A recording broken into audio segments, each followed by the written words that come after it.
It's Tuesday, August 8th, 2017. Our panelists today, Shannon Reeves, an assistant professor of political science at Alabama A&M and a commercial real estate agent, James Lomax. I'm Dale Jackson. You're watching Yellowhammer TV live.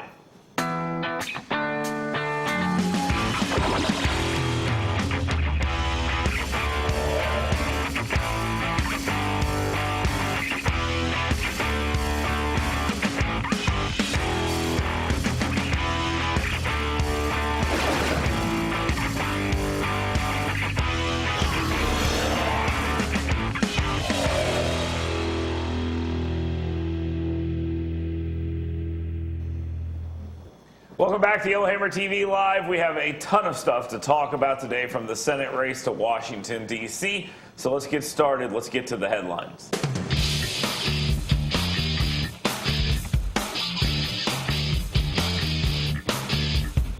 Now, if it's one thing my audience on the radio loves to talk about, it's fake news and rigged polls. This is something I hear about almost every single day. And with Donald Trump's numbers anywhere from 33 to 40% approval, it's not looking very good, but we'll hear about fake news and rigged polls and all that other stuff. But there is a bigger number that I think is a big problem for Donald Trump and his colleagues in the Republican House and the Republican Senate. On a generic ballot, Republicans are down 14 points. Now, I understand we are way out from any type of actual election where Republicans and Democrats have to worry about the control of the House or the control of the Senate. But being down 14 points is humongous. Let's talk to Shannon Reeves and James Lomax about this. Shannon, 14 points. I mean, it can be overcome between now and November 2020, I guess, or 2018, rather. But that's a really big number. Does that mean anything right now? Does it mean anything? Well, it doesn't mean anything about the outcome for 2020 or even 2018, but you have to look at it like a report card in school. It's a progress report. So it gives you some indicator on, what are the people feeling as of right now. It gives you time to get your act together.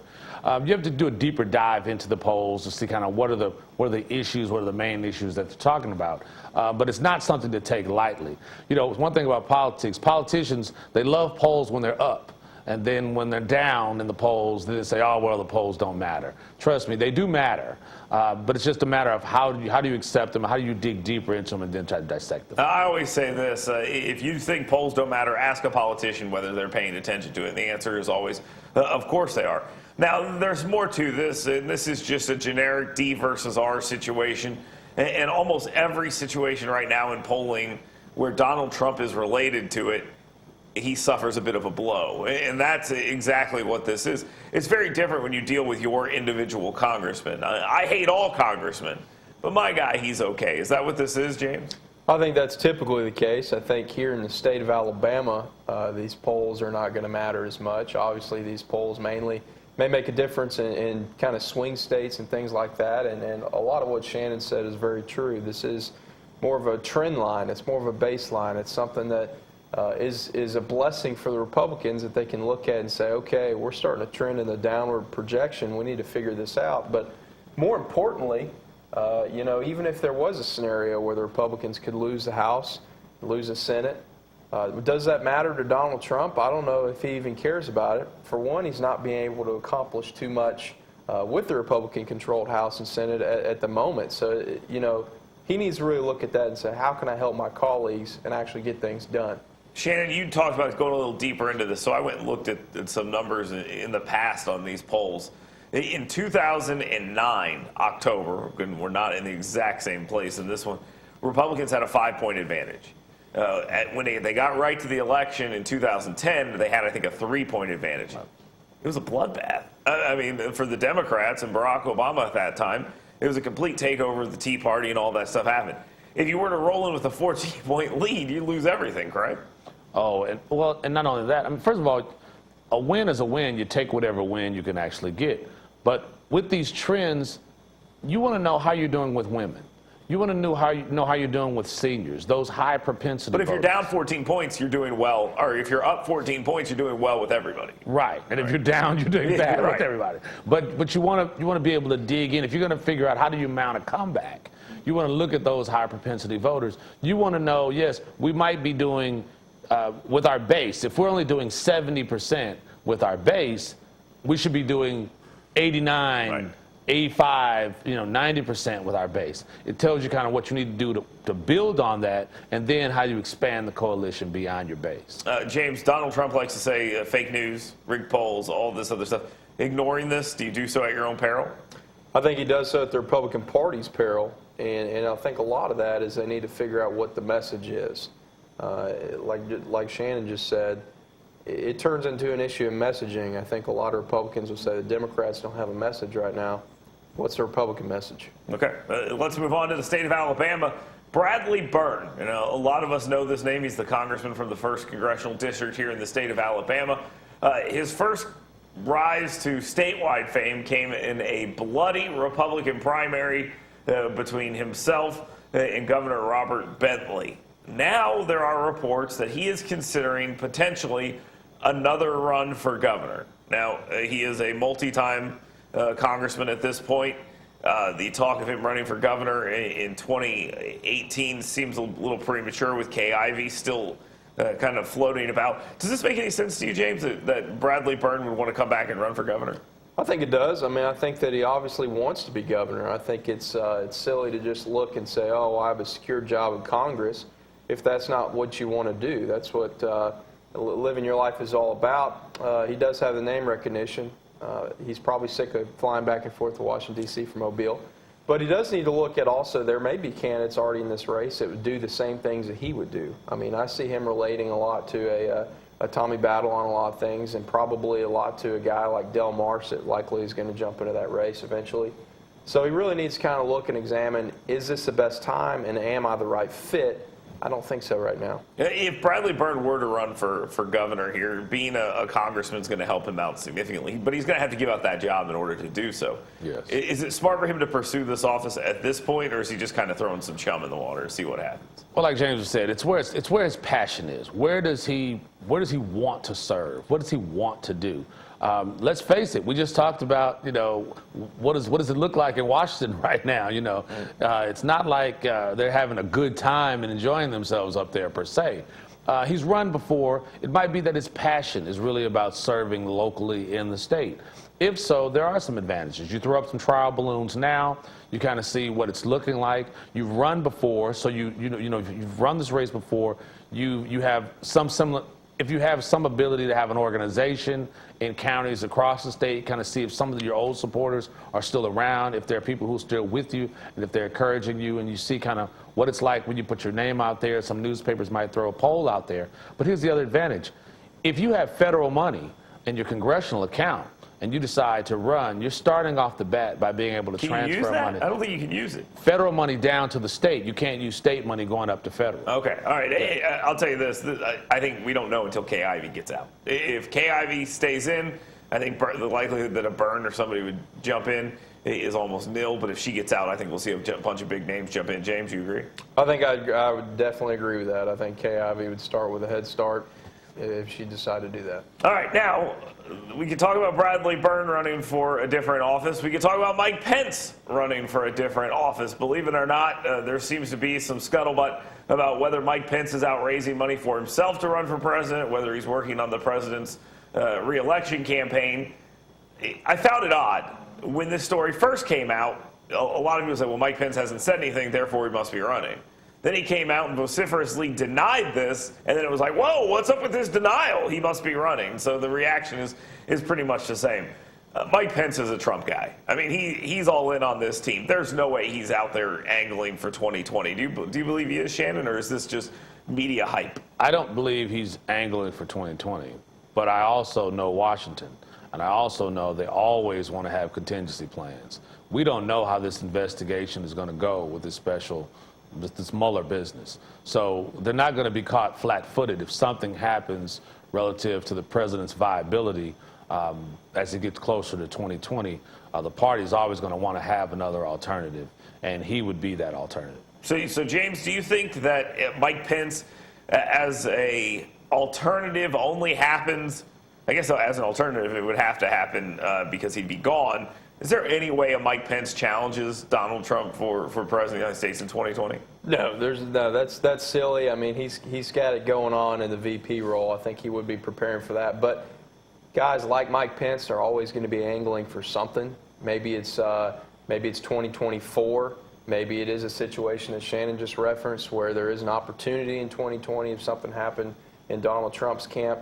Mike Pence, he's a consummate political animal. I mean, no offense, he was a conservative talk show radio host that jumped into politics. So it's been his whole life. He hasn't really done much else. Of course he's angling for something. So Mike Pence 2020 seems very unlikely if Trump is still out there. But we also have the talk of Ben Sasse and John Kasich both being, I would say, rather bold about saying potentially a challenge. Ben Sasse way less than the senator from Nebraska, way less than Kasich, the governor from Ohio.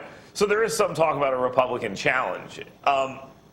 Trump is polling amongst Republicans about 77%. And that is kind of low for this far into the presidency. But I don't know if that screams vulnerability. The Republican base is still very much Trump, Trump, Trump. Sorry, go ahead and make your point. No, I was going to say, it should be, the party should remain unified. Look, it's your nominee. It's a candidate that the party set forward, and the candidate won. You have these internal fights, but you stay with your candidate. You ride or die. That's just the way it has to be. Or why would anybody else want to serve in office if the party will abandon you down the line? However, with this special counsel, you cannot be, no one knows which way this thing will actually go. And just think about it. The president may say, you know what, I don't need this anymore. I've had 4 years of hell, and I don't necessarily need, to go through this again. And you know what, I did what I can do. And, I wouldn't be the first person to do it one term. There are a lot of people who cross their fingers over hearing, Trump may not want to continue after this. He may say enough of this stuff. Do you expect, James, a legitimate, and here we are. And by the way, let's just take a pause here for a second and think about what we're talking about. Okay? It's August. He's been in office for less than 8 months. We are having a conversation already about who's going to challenge him 3 years and 4 months from now. Is there going to be a legitimate Republican challenger for Donald Trump in 2020? I don't think so. I think if he was not going to run again, obviously you'd see a much different crowd, but I don't think anyone could legitimately chisel away at the kind of base that Donald Trump has built. Yeah, again, he's down big amongst Republicans. We've seen in the state of Alabama since he was beaten up on Sessions, a little bit of a knockdown as well, but that knocks you down from like 100% to like 80%. So, I think it'd be hard to do. It's better, from a party standpoint, it's better to stay with him and lose than to have a major division of a strong challenge and divide, because it'll fracture, it'll never come back. You can look at the Ted Kennedy situation in the late 70s, and you could see a fractured issue there as well. All right, and lastly, in the headlines section of this program, let's talk a little bit about Democrats. They've got some issues going on as well. Again, I always say this, the Republicans have one group of people to thank for all their goodwill right now, and that's the Democrats, because they seem to be somewhat of a mess. You've got this IT scandal with Debbie Wasserman Schultz, and now we're learning through a document dump, sort of a legal document dump, oddly enough, through Freedom of Information request. We learned that Loretta Lynch, when she was at the Department of Justice, was actually going as Elizabeth Carlisle. I don't know if you'd ever heard this name before, but apparently Elizabeth Carlisle was an alias she was using in order to conduct official business. Now, apparently this is not illegal. This is just something that some folks in government set up so they're not bombarded with nonsense and emails and things like that. But there's a lot of question about what went on when Bill Clinton and Loretta Lynch met on the tarmac. Earlier this week, some reporters were busted in the similar email release, Freedom of Information release, saying, well, I have to put this to bed. I'm being forced to cover this. Let's go ahead and handle this. There's something here. Is there a scandal that is going to ever break about this, or are Republicans just saying, hey, look over here? James? Yeah, let me make a fake alias for my work email. That's really going to work out real well. I think you absolutely got to look at this. This is just one of the silliest things ever. And her reason is silly. She says that she was getting spammed. if you're worried about getting spammed because of your work official capabilities are too much for you, then maybe you need a different job. Maybe those Pakistani guys that were working for Debbie Wasserman Schultz should have came over and helped her with her email. I don't know. Shannon, this just adds sort of a little layer to the talk that we hear. Trump is pushing this very well, I think, personally. It's a distraction, but he's still pushing it. He's pumping this stuff, and he's saying, hey, look over there. Look at what happened to the DOJ. They let Hillary walk on all this. This is just another layer of intrigue. I mean, this makes Democrats look bad, right? Well, yeah, but that's why you leave Jeff Sessions alone and you don't pick on him in public. He's sitting there now, so he has the ability to kind of look at all things that were there prior to him, and you have the ability to push what investigation should actually happen. It's not so much that she had an alias email, but what was the content of the email? To be able to go back and read what was actually being said during that period of time. So it absolutely should be investigated, because I don't think there's anybody in American politics or even any American citizen paying attention that believes Bill Clinton got on that plane and drank coffee and ate scones. They were talking clearly about how to fix it. No, they were talking about their grandkids. Loretta Lynch and him were talking. Bill Clinton said, how are your grandkids? Elizabeth Carlisle and him. Yeah, well, sorry. Bill Clinton said to Loretta Lynch, how are your grandkids? She said, fine, and Bill Clinton said, do you want them to stay that way? I mean, that may be the conversation they had about their grandkids. But I want to go back just real quick before we end on this subject. In these documents, the reporters were reluctant to cover this, cover that part of the story. And now we're being told that what they're doing is more important than ever. Doesn't this further, and again, I go back to Donald Trump being correct, sort of that there's the media focus on what he's doing is a complete departure from how they handled the last 8 years, which destroys their credibility. Shannon, is there something to this? Yes, but also what the president has to also keep in mind is you have to maintain your own personal credibility when you make accusations, and it can't be a new one every day. You have to be consistent, and you have to be measured for media and the public to also take it seriously. And he's thrown out so much. Like yesterday was with Senator Blumenthal, the Vietnam stuff. He just throws that out there as an insult. And then they said, well, you had 4 deferments, and it just becomes this whole thing. That was classic. Yeah, that was classic. Let's take a timeout. When we come back, we'll talk about the Alabama Senate race. You're watching Yellowhammer TV Live.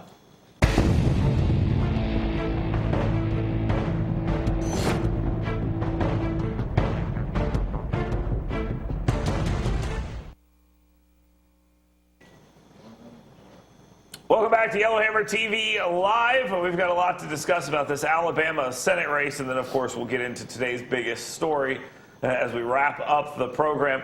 Guys, the Senate race a week away, and we've seen any number of polls that have individuals from 30 to 18%. Some have it in a poll that has them at 25 to 28%. I mean, these 3 guys are bunched up in this race. Roy Moore, Senator Strange, and Congressman Brooks, they're all bunched up. Who's in the driver's seat right now, 1 week in? James, you tell me, who's driving this train right now? Well, listen, you've got Luther Strange and you've got Roy Moore that are going to be in this runoff.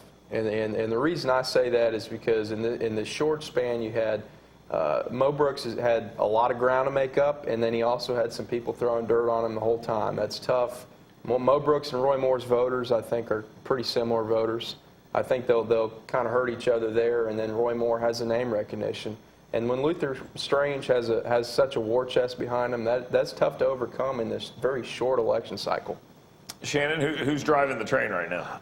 I think Strange is driving the train, but I think he's driving the train because he has the money to fuel the train.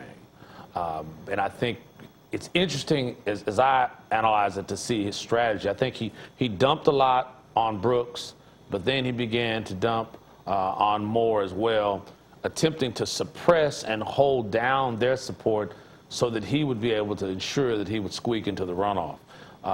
He would cause Brooks to spend money that he may or may not have had. He's analyzing and assessing Moore's numbers, having a ceiling. If he can get into a runoff with Moore, he believes Moore probably can't go too much higher. The problem with that is the way that he spent money against Brooks, will Brooks supporters ever see any ability to support Strange Strange versus Moore in a general election. That's where it's going to have a problem, but I think that's when he's going to count on more money to try to help drive. Yeah, I think we'll be looking at an influx of cash for this thing. And even Democrats to try to stop vote for him Roy in a Moore. general. Yeah, but Alabama's crossover voting this year might change the game up a little bit. If these people vote in the Democratic primary, they won't be able to come back over and do this. I think we have I think it's a legitimate race at this point. I mean, I think it's a three-way race. I don't think anyone for sure is going to get in. Or I think we could be looking at a situation where Moore and Brooks make it and Strange doesn't. He's the AG, who is now a senator. He's ran statewide multiple times and he can't top 30%. I mean, he's got a problem here. He's the incumbent. He's got an issue here.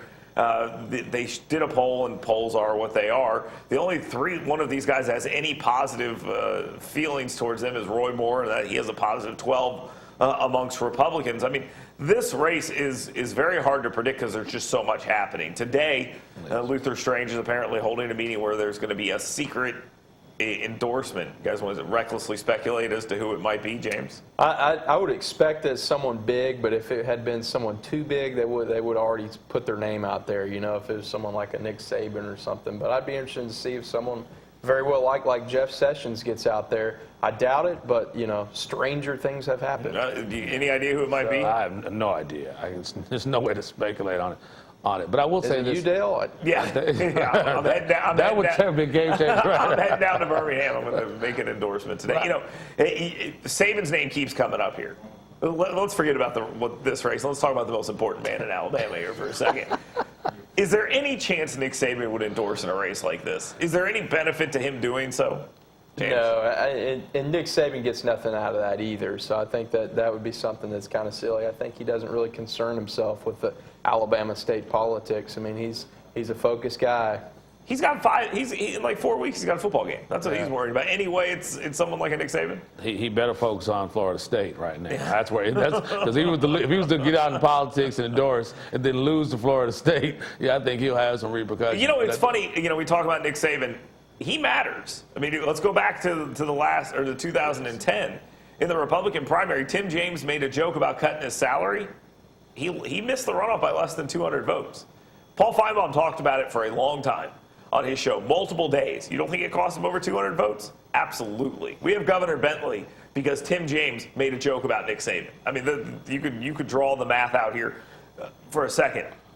If it's somebody from Washington, D.C., not named Jeff Sessions, is this event going to help Strange today? If it's not Jeff Sessions, but someone else from Washington, D.C., can it help him?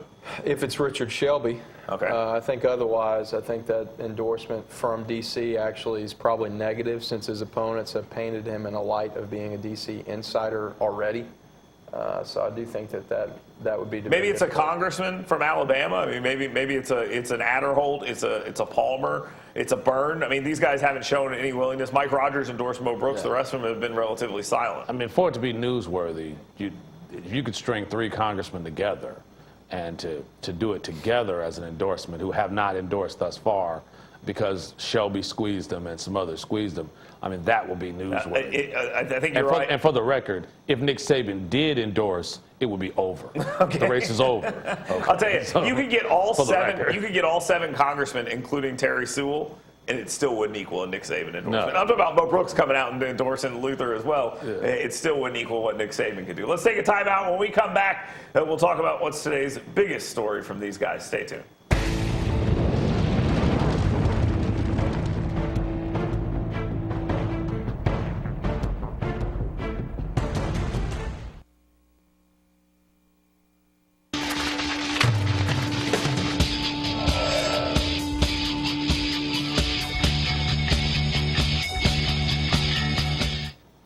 Welcome back to Yellowhammer TV Live. Let's talk about the biggest story of the day. Shannon, you're up first. What's the biggest story for you today? Biggest story today is Congressman Mo Brooks closing the gap. He was at one point some 15 points behind. Now he's neck and neck in the polling. That's a tremendous gain, particularly when you don't have the same money warp and the attack that's come against him. If he only had more money and more time, Would you say momentum is on his side? Momentum. Yes, momentum would have the mojo if he had more dough. Okay. All right, James, what's important to you today? Well, I think it's interesting to look. Everyone wanted an outsider president. They want someone that would stand up to the establishment and be someone that's different. Well, Donald Trump has obviously been very different, but is that always a good thing? Let's look at what he's done. He has only had one press conference with the press that's a one-on-one, directly to the press meeting since he's been president in 200 days, and that's a lot less than anyone else has had. Some have had upwards of 18. You know, it's funny to see that because he was the guy who was out there using the media all the time. I mean, he would use them constantly, and now here he is. Had face-to-face with him once, and he's also actually been to golf courses even more than Barack Obama had in his whole term. Yeah, that's true. That's true. All right, the most important thing for me today is what we saw down in Tuscaloosa. Nick Saban, again, he went after one of his players because the guy fell asleep behind the wheel, parked. And now we're seeing editorial boards across the state come out in favor of changing the law that says if you tie one on and go to sleep behind the wheel, they don't think you should go after you for DUI. The player did the right thing here, right? He fell asleep behind the wheel, and they tried to nail him to the wall. I like that Nick Saban's not nailing this guy, and I like that the editorial boards are coming around as well. We'll be back tomorrow. Thanks for watching. It's Yellowhammer TV Live.